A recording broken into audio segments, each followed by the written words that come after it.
రోజు ప్రతిపక్షాల నిరసన కొనసాగింది. ఉదయం 11 గంటలకు ఉభయ సభలు ప్రారంభం కాగానే బొగ్గు బ్లాకుల కేటాయింపు కుంభకోణంపై చర్చించాలని ప్రతిపక్షాలు పట్టుబట్టాయి. కీలక సమస్యలపై చర్చించేందుకు ప్రభుత్వం వెనుకడుగు వేసిందని భాజపా విమర్శించింది. చివరి రోజు పార్లమెంట్లో వాయిదా పర్వమే కొనసాగింది. బొగ్గు బ్లాకుల కేటాయింపులు, కాగ్ నివేదిక అంశాలపై చర్చించాలని ఉభయ సభల్లోనూ ప్రతిపక్షాలు పట్టుబట్టాయి. ఫలితంగా ఉభయ సభలు మధ్యాహ్నానికి వాయిదా పడ్డాయి.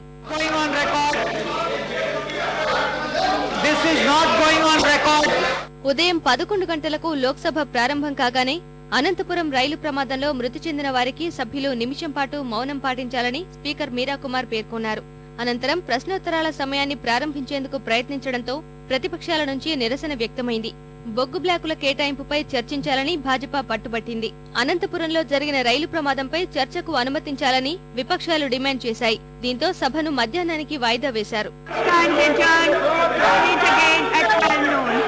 అటు రాజ్యసభను కూడా బొగ్గు కేటాయింపుల కుంభకోణం కుదిపేసింది. బొగ్గు బ్లాకులను ప్రైవేటు కంపెనీలకు కేటాయించడం వల్ల ఖజానాకు 1,80,000 కోట్ల రూపాయల నష్టం వాటిల్లిందని భాజపా ధ్వజమెత్తింది.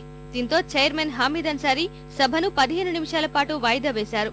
అనంతరం తిరిగి ప్రారంభమైన తర్వాత కాగ్ నివేదికపై చర్చించేందుకు ప్రశ్నోత్తరాల సమయాన్ని సస్పెండ్ చేయాలని నోటీసు ఇచ్చినట్లు భాజపా ఎంపీ రాజీవ్ ప్రతాప్ రూఢీ తెలిపారు. అయితే ప్రశ్నోత్తరాల సమయాన్ని సస్పెండ్ చేసేది లేదని అన్సారీ స్పష్టం చేశారు. తిరిగి ప్రతిపక్షాలు నిరసన ఉధృతి పెంచడంతో చైర్మన్ అన్సారీ సభను మధ్యాహ్నానికి వాయిదా వేశారు.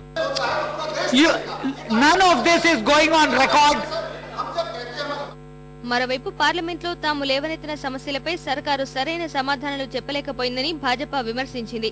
సభలో ప్రజా సమస్యలపై చర్చించేందుకు యూపీఏ సర్కారు వెనకడుగు వేసిందని భాజపా అధికార ప్రతినిధి షానవాజ్ హుసేన్ పేర్కొన్నారు. पूरी तरह से भारतीय जनता पार्टी ने बहुत अच्छा परफॉर्मेंस दिया है। हमने अपनी बातों को बहुत तर्क के साथ रखा है और सरकार को बैकफुट पर लाने में हम कई बार कामयाब हुए। इस विषय को नेता विपक्ष लोकसभा और नेता विपक्ष राज्यसभा दोनों ने इस पर बहुत संतोष व्यक्त किया है। माननीय आडवाणी जी ने सांसदों के परफॉर्मेंस के बारे में उनकी पीठ थपथपाई। जहां हमारे वरिष्ठ सांसद भी सारे विषय पर बोले हैं, उसके साथ हमारे कई युवा सांसदों ने भी बहुत अच्छा परफॉर्मेंस दिया है। खासकर पार्लियामेंट में उन्होंने अपनी बात को बहुत तर्क के साथ रखा।